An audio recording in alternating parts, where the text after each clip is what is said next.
Captain Mason Reed was one of the most respected commandos in the United States Army. A veteran of countless operations, he had spent 15 years serving his country in some of the most dangerous places on Earth. Tall, disciplined, and fearless, Mason was known among his fellow soldiers as the Ghost because of his ability to move unseen and complete missions that others thought impossible. Yet despite his reputation, Mason never considered himself a hero. He simply believed in doing his duty and protecting those who could not protect themselves. One cold November evening, Mason received an urgent call from military headquarters. A terrorist organization known as the Crimson Dawn had seized control of a remote mountain fortress in Eastern Europe. Intelligence reports indicated that they had stolen a powerful cyber weapon capable of crippling communication networks across multiple countries. The situation was critical. The president authorized a special operation, and Mason was chosen to lead it. Inside a briefing room illuminated by a giant digital map, General Harrison addressed the team. "Gentlemen," the general began, "the terrorists have fortified themselves inside Black Peak Fortress. Conventional forces cannot reach them without triggering an international crisis. Your mission is simple: infiltrate the fortress, recover the cyber weapon, and eliminate the threat." Mason studied the map carefully. The fortress sat atop steep cliffs surrounded by minefields and heavily armed guards. One mistake could mean death. "When do we leave?" Mason asked. 2 hours. The commandos immediately began preparing. Mason's team consisted of 5 elite operators. Sergeant Jake Turner, an explosives expert. Lieutenant Marcus Cole, a sniper. Staff Sergeant Ethan Brooks, a communications specialist. Corporal Ryan Hayes, a medic. Specialist Noah Carter, a reconnaissance expert. Together, they formed one of the most effective special operations units in the military. That night, a stealth aircraft carried them across the Atlantic Ocean. Hours later, they parachuted into darkness several miles from the fortress. Snow covered the mountains. The temperature was below freezing. Visibility was poor.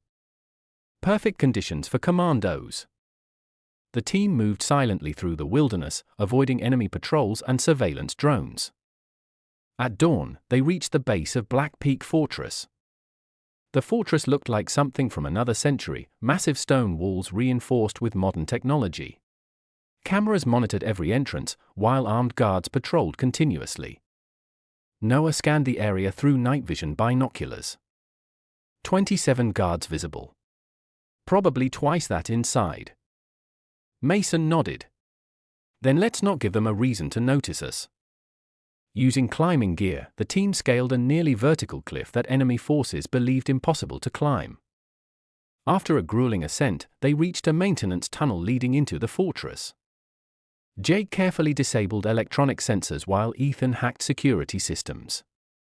Minutes later, the tunnel door opened. The commandos slipped inside. The mission had officially begun.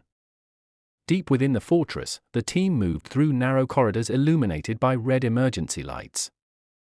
Every step brought them closer to the cyber weapon. Suddenly, Marcus raised his fist. The team froze. 2 armed guards were approaching.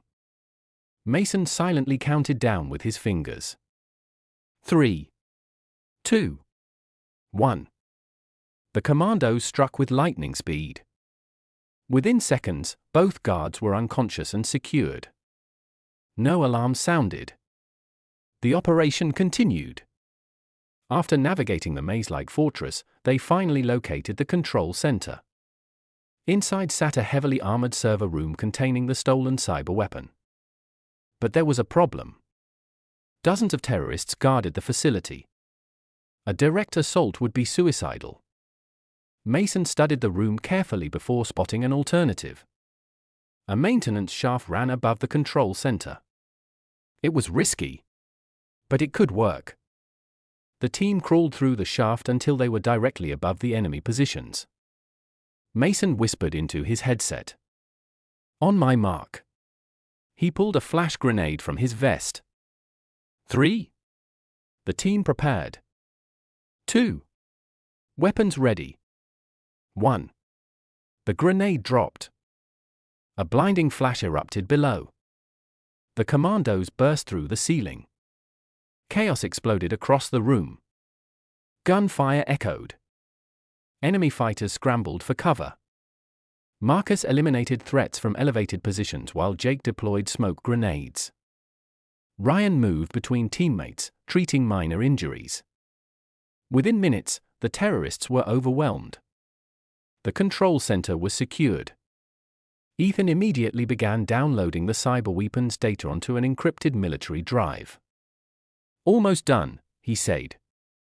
Then the alarm started. The fortress commander had discovered the intrusion.